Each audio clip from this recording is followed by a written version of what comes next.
Change personal history is a way to go back to past moments when we were unresourceful and to take with us as we go back resources that we can give to ourselves. So what resources can we take back? Well, we could have already generated and anchored good feelings during the emotion flip technique, or we may be able to come up with other states that we can generate and anchor in this session. Application. So when should we use change personal history? I've got an issue from my past that I want to be able to deal with. I want to go back to it and resolve it. So we've worked with the associated emotions directly. This can be a nice way of dealing with the thoughts that are connected with it, with the memories. We're only really getting their personal history so that we can change it.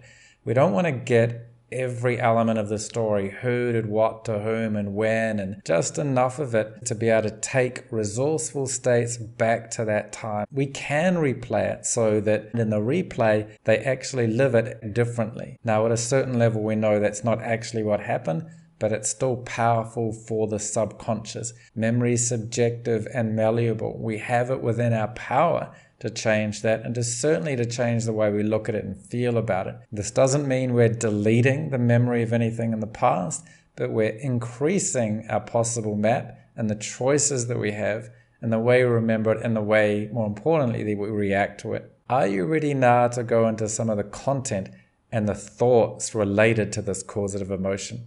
So you can say to your clients, or you can follow along. 1, breathing. Take 3 conscious deeper breaths.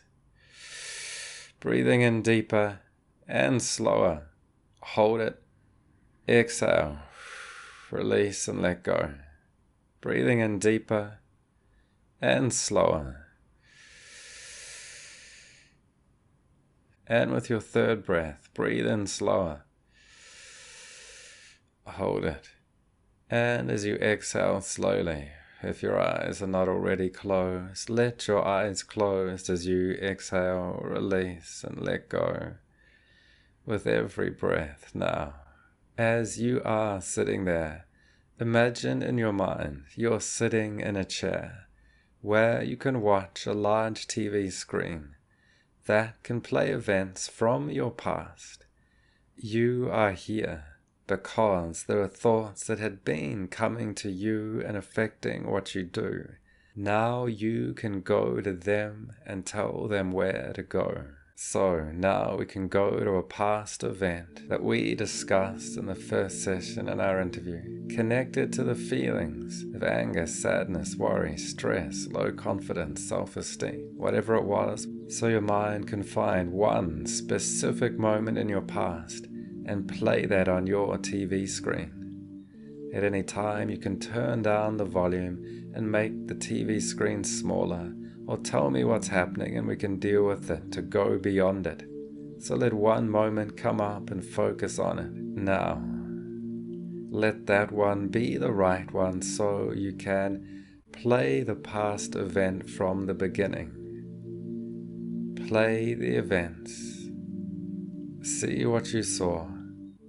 Hear what you heard, feel what you felt, and recall the thoughts. In that moment, where are you? Play it forward. What's happening there?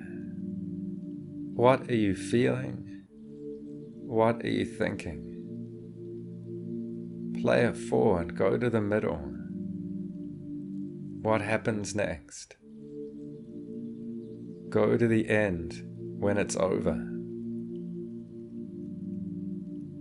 You have been able to generate antidote states, positive states. We created a positive anchor in the emotion spin flip technique.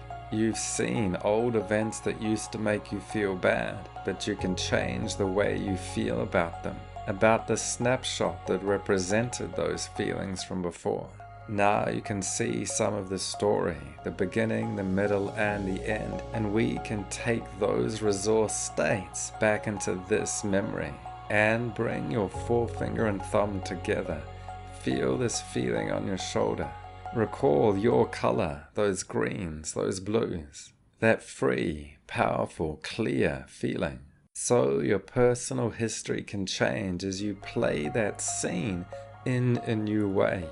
You can review it and rewrite it from the beginning. How would you replay those events in a new and better way, knowing what you know now? How would you replay those thoughts in a new and better way, knowing what you know now? Make those positive changes from the beginning.